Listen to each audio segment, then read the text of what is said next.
With that, tonight we've got Sam and Daniel with us from UKIE. They're here to talk about the different organizations and services that you can make use of for your new and small studios, how to help them help you level up to get to where you want to be. And I'll hand over to Sam.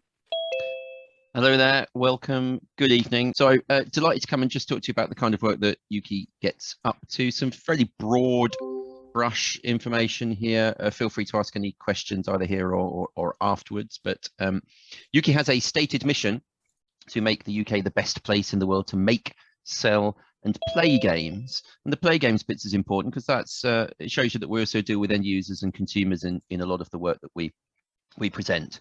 We've got, it says 530 plus. Well, we've got 550 plus now. Membership grows progressively. And our members actually account for just over 92% of the revenue generated from games in the UK is from UKIE members. As you can see on the screen, it details the kind of companies that we've got: publishers, developers, platforms, esports, mixed reality, or XR as we like to call it, are our full members. These are the games makers. We have partner members, so legal firms, other businesses that support but are not actually the creative companies. And then also academic institutions, colleges and universities, that talent pipeline, very important. And you'll recognize a lot of our members. They are the who's who of large companies: Sony, Microsoft, Nintendo, EA, Google, Amazon, Facebook, these kinds of businesses, but also startup studios, those emerging hot companies that in fact a lot of the larger companies want to engage with and meet.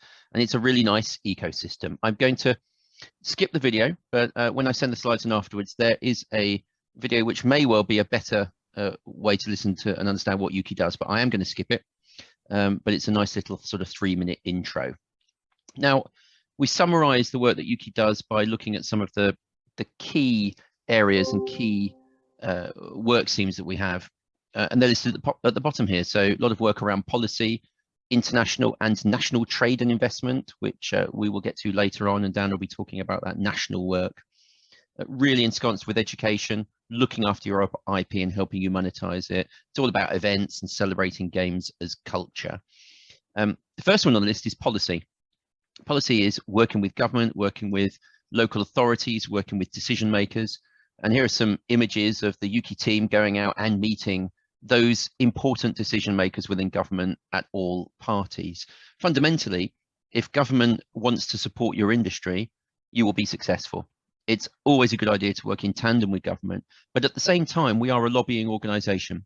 We don't take money from government. We're entirely funded by our members and the programs and the products and services that we sell.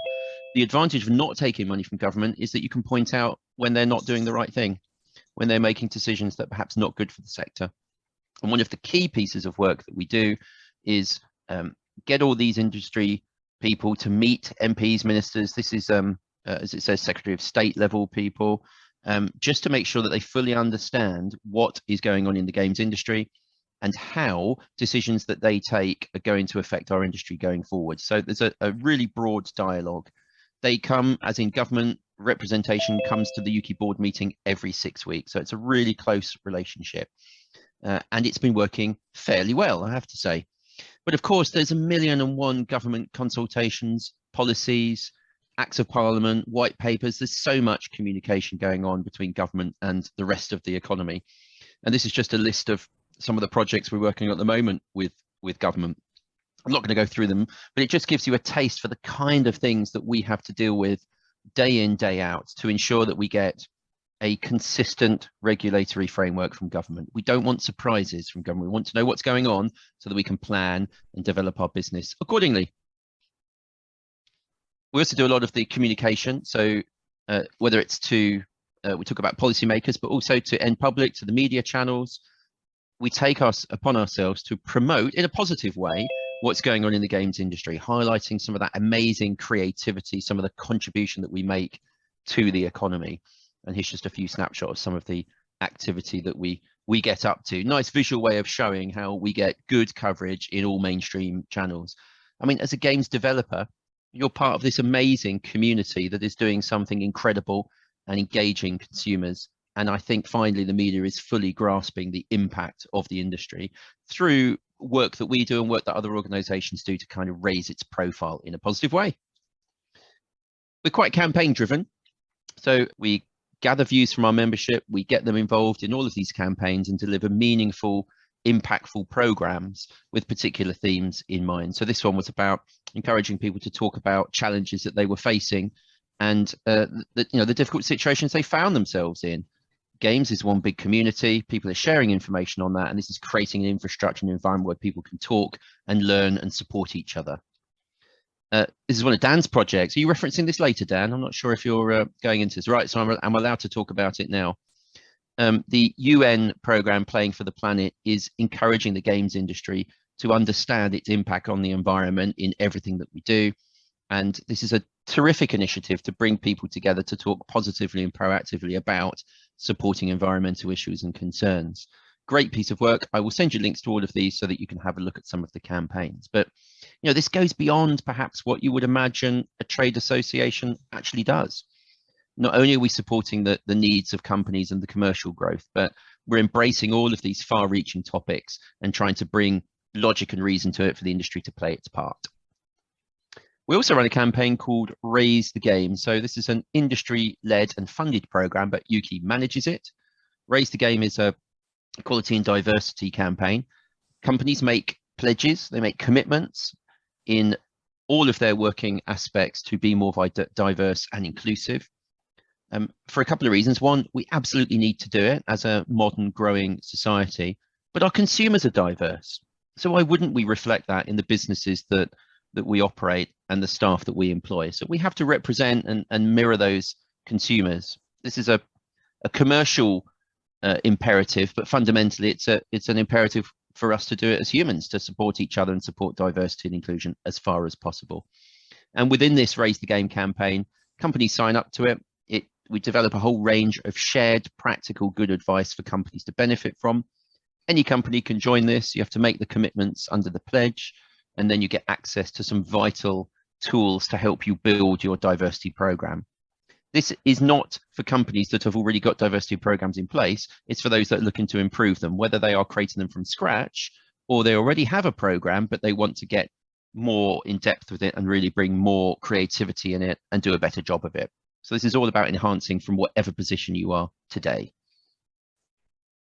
We also published recently the Games Industry Census 2022, an amazing survey of all people working in the games industry. It tracks and asks for some very personal questions, I have to say, about the way they live their life, how stressed they are, their sexual orientation, looking at diversity at all different levels, age profiles.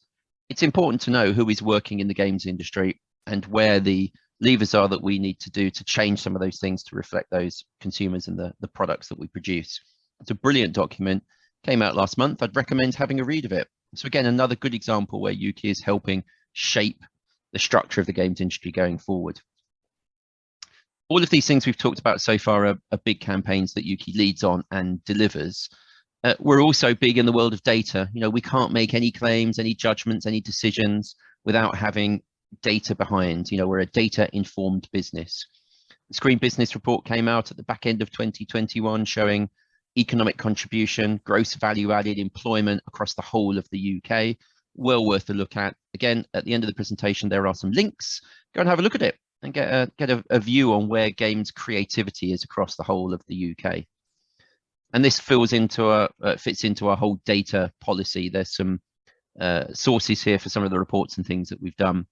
We are clearly tracking economic contribution, but as I've talked about, sales value, sales data, chart positions of games, historical charts, Christmas charts. We've got lots of data that we can share and we make available to people. Very, very useful when you're doing your pitches to investors to try and get an understanding of that games landscape. Very much a data-led organization.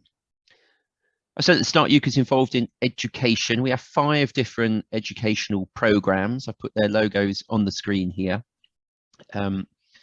Digital Schoolhouse top left is a fascinating program encouraging young people who make that transition from primary to secondary school to try and encourage more young people as they make that transition and start to choose their options to think about taking maths and science as their options. And what we do here is we're not teaching them to play games. We're not playing games with them. We're teaching them digital literacy and digital thinking so that they're ready to be citizens of the future who understand the way digital works, and we will benefit from that as an industry long term. It also, as you can see on the screen, we have a UKIE student program connecting to universities and academia. We run the Video Game Ambassadors program, and I'd absolutely encourage anyone on the call to have a look at that. This is getting people from industry to go and do careers talks, maybe a local school, maybe the school you went to. There's a resource here for schools to apply for industry speakers to come and do talks. And we've got a list of 700 video game ambassadors that are given those opportunities to go and do those talks in schools and evangelize about the future career and future opportunities. Top right, we've got Intergame. It's a UKIE funded project. We're one of the co-partners in this organization. Absolutely check out their website. It's a brilliant resource for people outside the industry to really understand all of the different careers, opportunities, and engagement with the industry. Lots of good training programs and the like as well. So education, really important as we develop our talent for the future. And there's some stats there about what Digital Schoolhouse has done in terms of its reach and engagement. So far, I've really focused on the areas that UKIE is working on to raise the profile of games and try and deliver as much breadth and support for the industry as possible so that it becomes established as a major sector in the UK, because it is getting to that point, but we have to do it responsibly.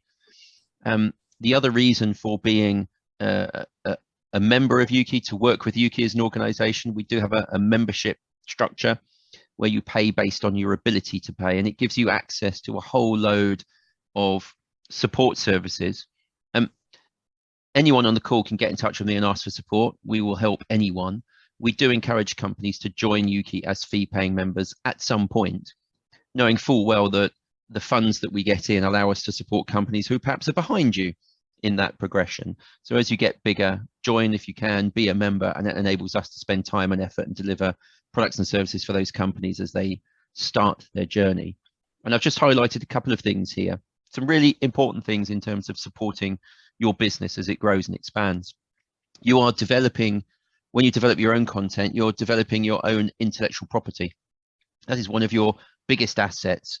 When you look at the way that companies are getting investment at the moment, the ones that are getting investment from angels, institutional investments that are floating on the stock market, they all own their own IP. This is your value. This is your creative output. Now, there's always a danger that someone else might be trying to take money out of your IP and commercially exploit it. We run a whole raft of services to stop them doing that. Taking down servers, taking down websites that are selling content illegally. Also things like merchandise, if people are using your intellectual property for creating merchandise or using some of your assets in NFTs. We have a web-based online service, an intellectual property takedown service that will protect your IP and make sure that the money goes to the right place, which is you. UKIE is also very well known for doing a lot of networking events. We've been doing a lot of virtual events recently, as you can imagine, but typically we organize and promote just over 100 events a year. And these are often small networking events all around the UK. We run a series of events taking place at the moment called the Hub Crawl, where we go around to the major games clusters. We bring the communities together and we give them the opportunity to learn from each other and share information with a series of speakers and a games panel. And if you go to the UKIE website, you can check out some of those events we've got coming up. And indeed, you can sign up for our newsletter for free on the UKIE website as well, ukie.org.uk. And through the website, you will get that newsletter access, which will give you details on all of the work that we're doing going forward. UKIE also runs a whole range of training courses. This is important as you start to develop and need to develop your skills and staff as you go. So definitely check out those courses that we've got. But perhaps most importantly, the connection service. We will connect members to other games businesses so that they can share and develop and make new contacts. And finally, quite useful for people that are based outside of London, our head office is in London.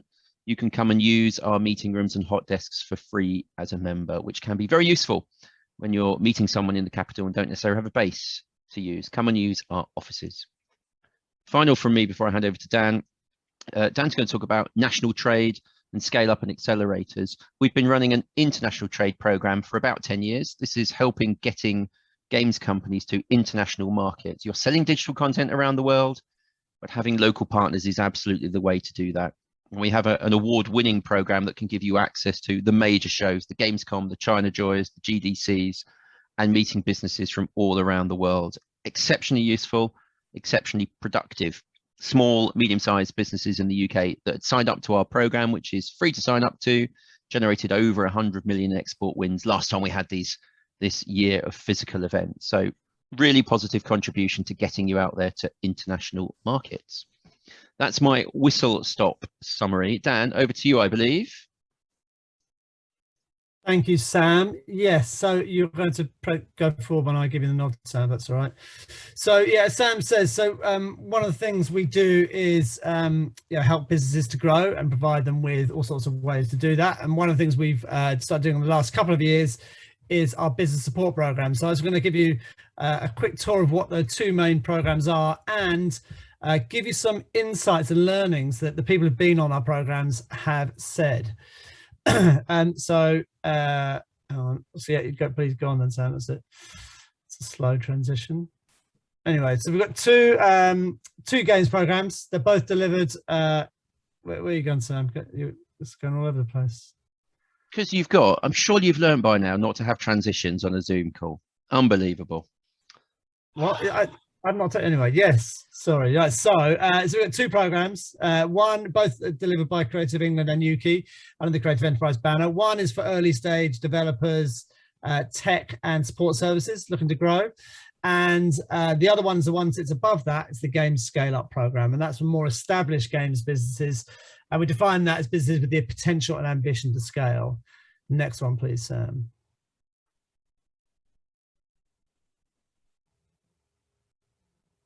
Sam, you there? It's not moving on. Okay, Let's try that. Yeah, that's it. So essentially, they both do similar things and cover similar topics. Businesses who go on these programs basically will learn the skills required to help your business to grow. And the topics they cover are similar, and I guess the difference is that they basically the Scale Up will dive deeper and provide more time to interrogate and to shape the thinking around these themes for your business. So it's anything from the fundamentals of developing a strategy and a plan for growth, help you shape the structure of your business, to look at what the funding you need, get your financial foundations right. It's to give good advice about getting your business or your game to market, depending on what your kind of business model is. It will help you through the difficult tasks of hiring and firing, but hopefully, building the right teams, building happy, confident and productive teams. It deals a bit in game production and design, mainly in the earlier stage accelerator, recognizing that how you make games and how you design games has a massive impact on your business, not just in terms of the end result of the game you make, but also in the time and money spent in making it. So there's a bit of time spent on that. Both the early stage program and the Scale Up will deal with partnerships, platform holders and publishing. The publishing more on the accelerator, but that's looking at what the best behaviors are for really successful partnerships and what your key partners are going to want from you and what you want from them. And then I guess you've got what you call business management training to a certain extent. So you've got negotiation skills, how to be a better decision maker and leadership skills as well.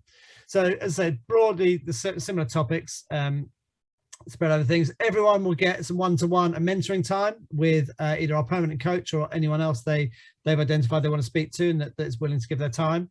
And one of the things that everyone says is they really benefit from being able to learn directly from each other. So cohort to cohort with a network of people that they can then lean on and learn from as they go forward, and build their network with proven industry leaders as well.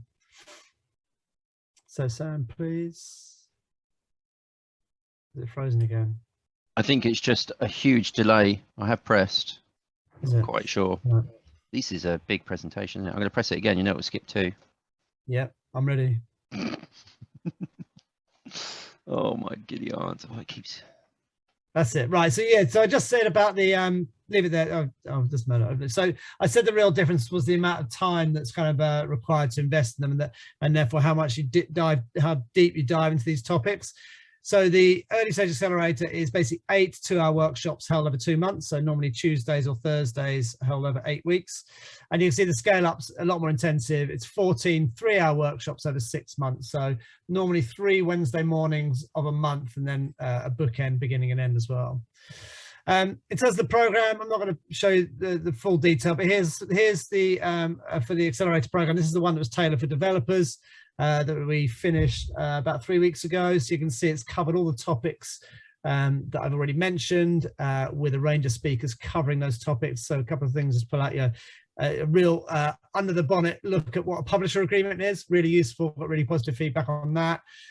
Some stuff from prototyping and funding, that eternal question of how can you get a publishing deal without prototyping, and how do you get prototype without the funding.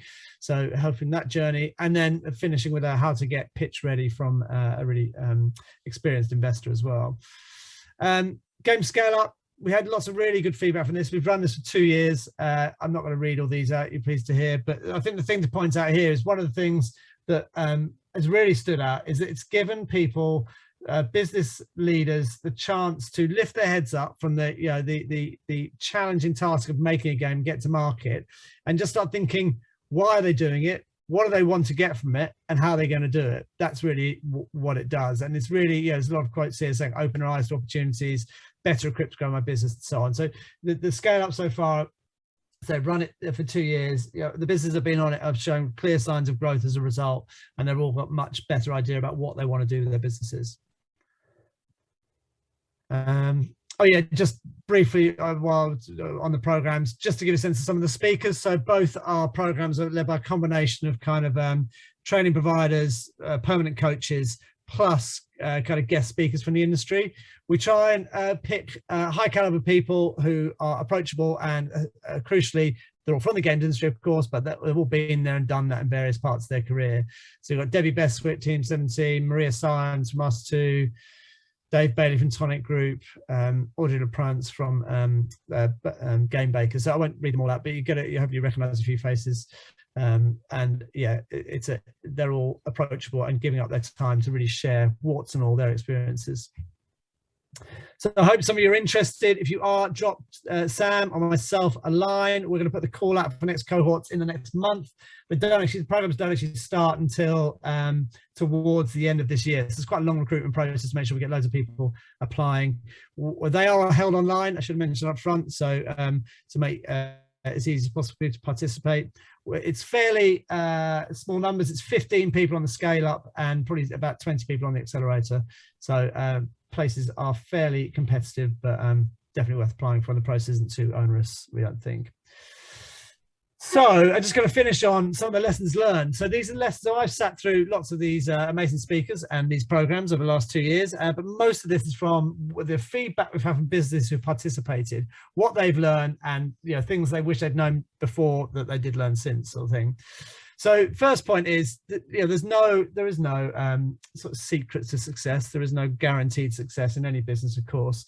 But what they found out, what we sort of discovered, is that there are, of course, some behaviors and things that successful businesses do have in common. One thing that nearly all successful businesses have in common is just a really simple, clear ambition. So this is often manifested in the mission, vision, and values of a company. So mission is kind of like what your ultimate success looks like. Vision is what you're going to do to get there, and your values are kind of the culture of your business. And this is something that people, a lot of people who have been on our cohorts have said, I wish I'd done this before. It helps you in so many ways in decision making. It helps you shape the business, how you want your business to be run. It shapes who you want to work with. It shapes who you want to employ and who you don't want to employ, and helps you make decisions around all sorts of things around those points as well. So definitely worth doing, and something that most businesses now have in common if they're successful. One of the things that I think a lot of businesses have sort of thought about a lot harder since is what kind of business they've got. Are you a business that's focused on delivering a project or stroke game versus someone with a longer term business growth? There's no one is better than the other here, but a lot of games companies, certainly to start with, you can't separate the game you're trying to make from your company. You are 100%, and quite rightly so, focused on making a game, getting it funded, getting it to market and out. And lots of successful companies have done that, and you kind of repeat that project basis over time. get an idea, get some funding for the project, for the game, get it to market and repeat, as it were, hopefully growing all the time. And that's versus a sort of longer term business growth where you're actually thinking, right, what is my 5-year plan here? Do I need to introduce other revenue models? Do I need to sort of get more work for hire in?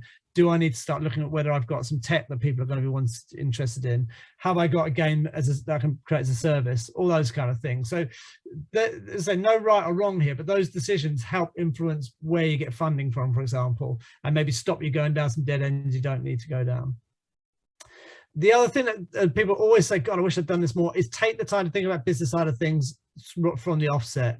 So a lot of the feedback we had was the business side of things was something that was thought about only when you absolutely had to, not normally, but often when things were going wrong. So things like, even if you're you're on a fairly small business and you're project led, budgets, cash flow and forecasting, get them done as soon as you can. If you don't do it, you're worrying about what you don't know. But at least, I guess when you have done it, you're actually worrying about what you do know. But if you don't do it, you're worrying about both. You see what I mean? So the time spent doing that up front, and a lot of successful businesses have made that very clear decision that whoever it is that's their role. They will be dealing with that, and that may often be the founder. If you're in a lucky position where you've got 2 founders or you've got a trusted sort of top team, you know, a lot of businesses divide that very clearly. You get a creative role and a business role, and again, that's kind of a not an absolute nail on guarantee of success, but a lot of successful businesses have that split. And finally, once you've done all that, just think about, make a plan. Make a plan. How can you get from where you are now to achieving your mission, and all the things you need to do? Who do you need to speak to? Who do you need to partner with? What kind of funding do you like? And just try and map as much as you can. It doesn't have to be like a 100-page document. Just have a clear idea, just either in your head or written down, and have the ability to pivot from B to at least plan C, because all plans don't go to plan, as it were. So just it just makes, again, that decision making when you do get those bumps in the road a lot smoother. So final bit from me, just once you've done that, I just think about some of the things around funding. So a lot of businesses, if you ask against businesses what kind of funding do you want, the answer is normally sort of all of it, and don't really care where it comes from, which is fair enough. But I think there's once you start thinking about more about what type of business you've got, you get a better idea about what sort of money you might be after. So, for example, if you are a project-based business, you've obviously a lot of content businesses rely on sort of public funding to fill that early stage gap.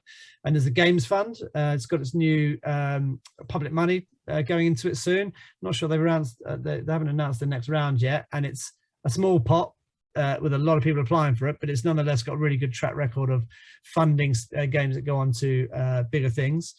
Everyone should be applying for tax relief. I hope everyone is, but I thought it worth giving it a shout. It's 20% back on your production costs.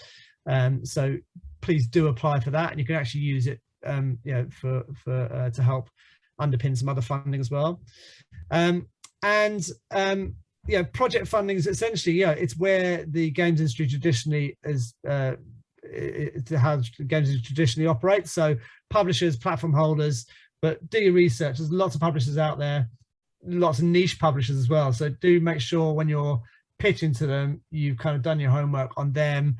Platform holders, we all know they're always looking for different contents and gaps in their kind of portfolio, especially subscription services. They want to make sure they've got something for everyone. So there is still opportunity to work with Xbox and PlayStation particularly.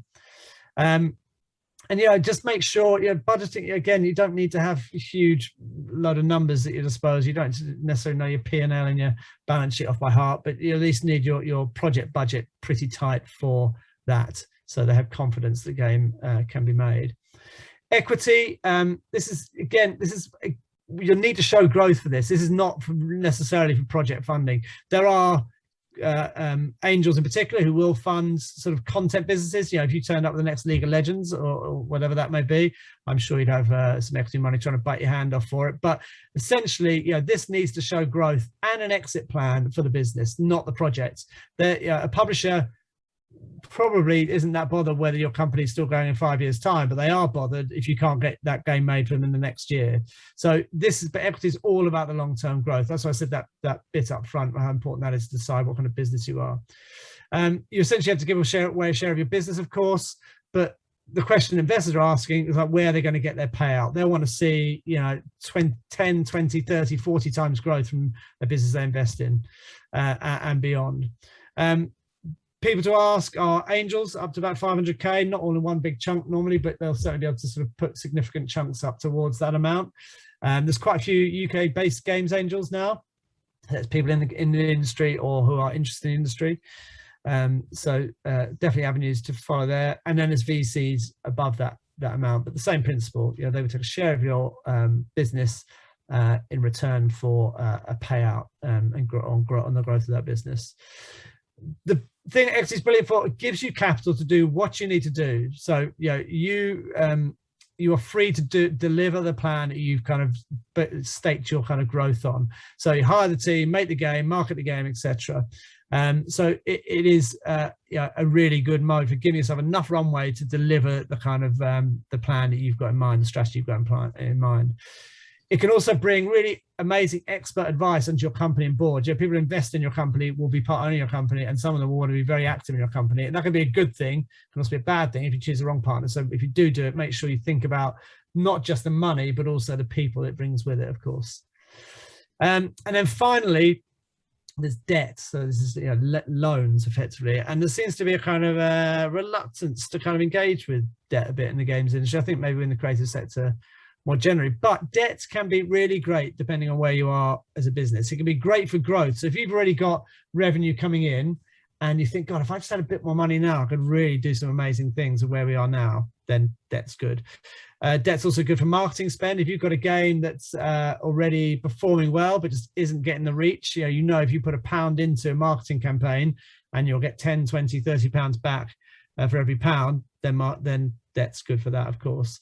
And debt's also good for kind of bridging cash flow. So it's quite cash is king, as the cliche goes, but it's easy to have things happen that you haven't quite foreseen, and suddenly you've got to hit payroll and cash flow. Debt can be a good way to bridge cash flow. You often need to show evidence of revenue. This can be tax relief, I mentioned earlier. So some people will lend against what you're like to get from your tax relief, which is great certainly for paying for your time up front in development. Or you need to be confident in future growth and potentially offer security. So it's not something to enter into lightly, but with the right research and the right deal and the right place you are in your business, then it's a really good option. You do need to provide more detailed accounts and reporting than certainly than the project led. It's also one thing, it's not necessarily the most expensive option. If you think about, even if you paid back 10% interest on a debt and compare that to the amount of money you might give away to a publisher for a rev share deal or on an equity, and how much of your actual business you've given away, debt can be, doesn't necessarily have to be the most expensive option either. So final points, it's said a lot of times, start conversations early. The worst time to ask for money is when you actually need it. It's not good. You're not in a good negotiating position, and you're likely to take the deal that's not the right one for you. So start speaking to people as early as you can. People who invest in games like to talk to people who've got games, no matter what stage you're at. So early conversations, doesn't have to be a full-on pitch, just sort of keeping people informed about what you're working on. When you're pitching anything, it's as much about the people as the game, as the business. All funders want to see a team that they think can deliver and a team that they like. So, they want to be able to, you're going to work closely together. So you've got to get on. So I think don't forget that kind of personal connection when you think about your funding journey. And the final point is that a lot of successful companies, we use all three of these at various times, maybe some at the same time, to build a kind of jigsaw of funding, depending on the needs and where it's best deployed. So think about, this isn't just one size fits all ever, and there's lots of routes to success through funding. So that's it. So I've gone over time there, so there's that's sort of feedback from our business development programs. So if you are interested in finding out more about those topics, do drop us a line.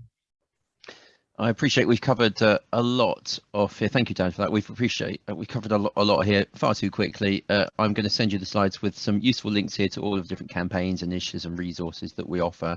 A lot of the stuff you can access through UKIE free of charge. So do take advantage, have a look at some of the data, have a look at some of the campaigns and get involved as much as possible. And the UKIE door is always open. We're here to help any games company that wants support. We do encourage you to think about being a member at some point, but it won't be the first thing that we talk about when you get in touch with us. We'll talk about that support and how we can help you first. That's our first priority. That really was it. Thank you very much. Thank you so much, guys. That was brilliant. If anyone's got any questions they want to ask, pop them in the chat, or I'll open it up to microphone questions in a second. In the meantime, this might be out of your wheelhouse, but what do you see as like the next big growth sector for the UK industry?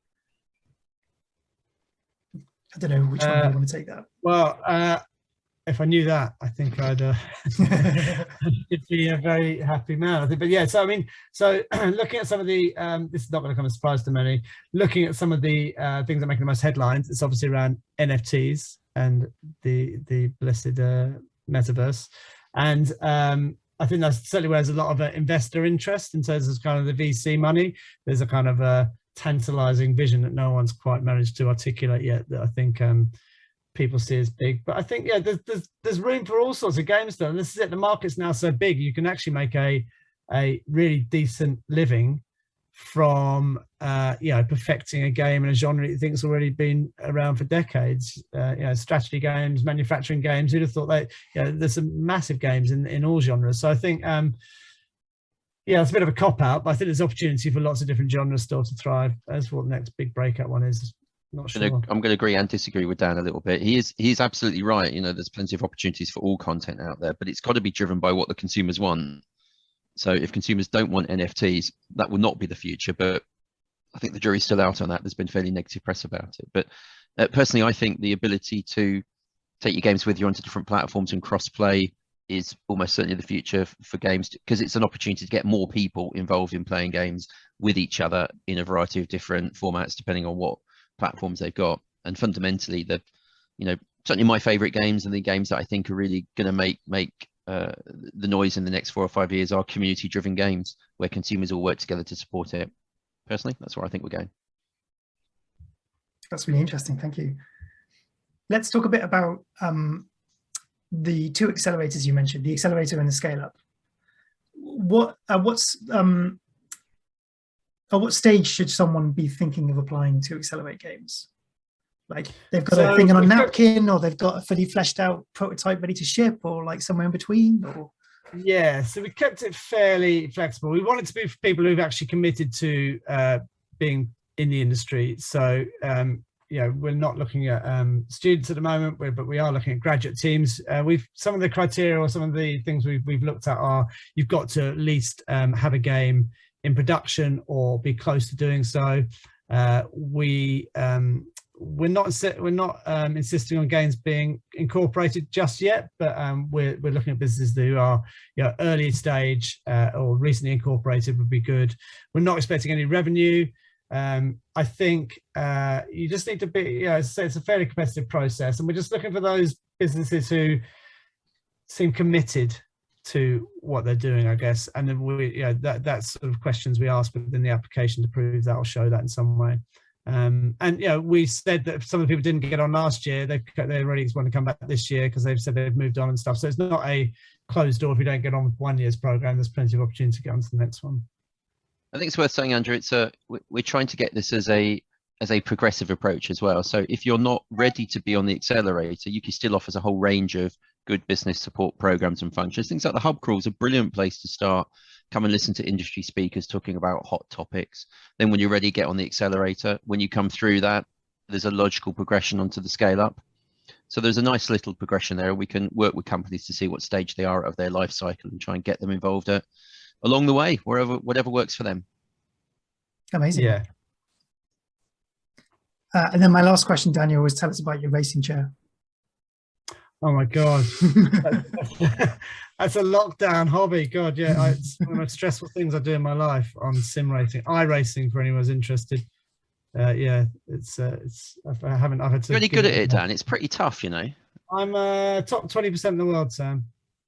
You mean of the total population in the world, you're in the top 20%, because there's not 20% playing it. So yeah, well, of all the players, you're in the top 20. That's bloody brilliant. Oh, yeah. It's been a while, but yeah, I highly recommend it. Not with stress. Does anyone in the group have any questions? Maybe not. Well, then, thank you so much, Daniel and Sam. Can we ask you questions? Sure. You've got a lovely little group of companies here. Where are you taking them? What's the sort of journey that you're going on as a group? I think a lot of it's in flux, right? For before the pandemic, we were doing really nicely. We were having in-person meetups, we were having in-person talks. We were getting to a good size despite Birmingham being have a relative dearth of actual indie developers compared to like Leamington. And then the pandemic hit and it was basically survival mode. It was like, let's get people start doing virtual stuff online. That's where the GDC talk nights came out of. And then after a while of doing that for long enough, we were like, well, we should start having speakers again. And now we're getting to the point where we need to start thinking about in-person meetups again. So a lot of it's just hand to mouth at the moment to figure out what people want and how we can support them. This is the lifeblood of the industry, you know, lots of regional groups getting together, learning from each other, helping each other. You might end up working with each other on various projects. It's a brilliant initiative to do this. Have you tried engaging with sort of local LEP and business support functions? They sometimes have little pots of funding and they can help out a little bit. Have you tried them? No, that's a great idea. We should do that. So these are local enterprise partnerships. So they are across the country. And as government is devolving funds into the regions, their job is to do local level scale up, that classic leveling up agenda. You know, it's getting into places and getting communities growing. They have funds, they have support. They are looking to attract businesses into the region, and that means businesses coming and talking to you as to why they should be there. So it's worth investigating. Check it out. Cool.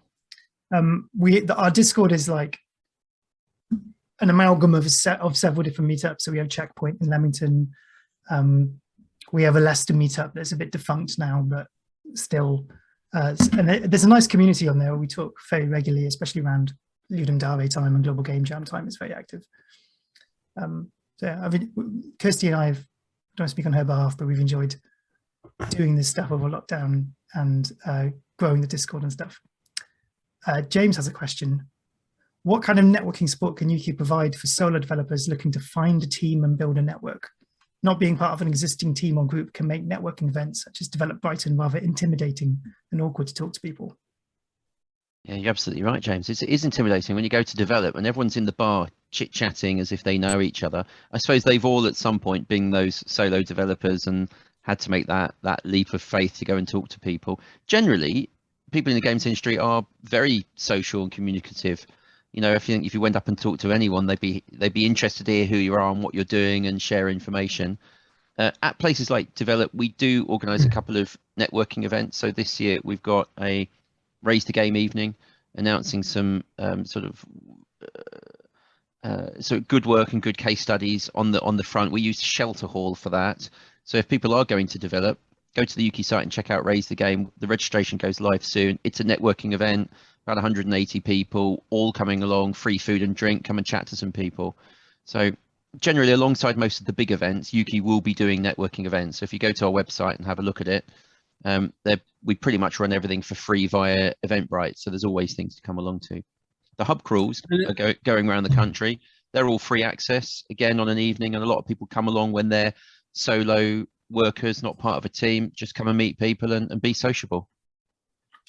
I was just going to add, this is a topic. It's weird. This is discussed at both the Scale Up and the Accelerator, and we get people who you wouldn't expect to be nervous about this kind of thing, saying it's their biggest fear still, walking into a crowded room and being told to network. But yeah, there are lots of tips and tricks banded around, which I won't go into now. But we're going to have a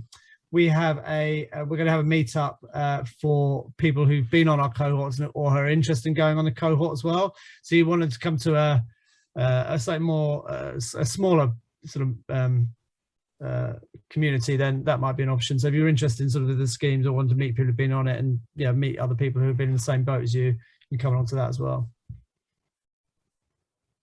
And it's important to remember that almost everyone, when you walk into a room and you see a bunch of faces and you feel intimidated, almost every other person is feeling intimidated as well. We're not a naturally social species, game developers, but once but, you find, but we're happy to talk to people that are like us. yes. So if you stop absolutely. anyone in the street and you work out that they're in the same industry as you, and it's the games industry, they'd love to have a chat with you and find out what's going on. But it's that first barrier, isn't it? That's the challenge.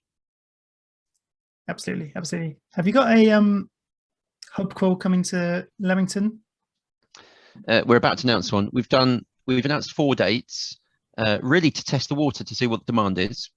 But the hub crawl is traditionally 12 to 14 locations around the UK. So we will be going to Leamington. We were hoping to hear of an Interactive Futures event that we can piggyback on and do a bit of joint promotion. It's a little quiet on that front at the moment. So yeah. What about Commonwealth Games? Is that an opportunity for your group? There's some variety of activities going on around the Commonwealth Games later this year. Does that present any opportunities? It might do. We should check it out. It's probably the ship has probably sailed on that stuff, right? Well, only a few months away from it happening, but I can check it out. UKIE may well be organising an event up there. If we do, I will absolutely let you know so that you can come along and be part of that. So we've been approached to run a bit of a showcase there of games made in and around the region to an international audience. But this is at the request of DIT, the Department for International Trade, who cannot tell me who they are bringing from international markets to that event anyway. So we will see what happens with that. But I'm sure we'll be doing some sort of networking event ourselves. So you're all invited to come along to that. Come and maybe a chance to meet each other. Is there a pin badge for members of your group, Andrew, so they can spot each other across a room, and that will break down the nervousness and awkwardness? Yes, a lot of us have met face to face from the before times. It would be nice to meet up again. But yeah, Matt says we're coming to Liverpool. Yeah, so the first 4 dates we have announced are Brighton, Guildford, Liverpool, and Dundee.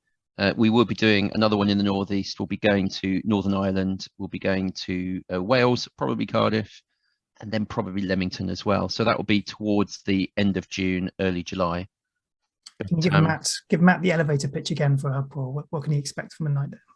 You can expect to find between 60 and 100 like-minded individuals working in the games industry who are there to network and listen to experts talking about hot topics on how to grow your indie studio. And then there'll be a panel of local studios, again, sharing insight. We love to hear from our peers, don't we? And there'll be a bar, should that be of interest. It's all free to come to.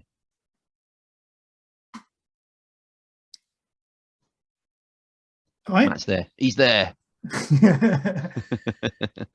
Well, thank you so much again from everyone here for spending the time to talk to us today. I think it's been incredibly useful, and I wish you all the best.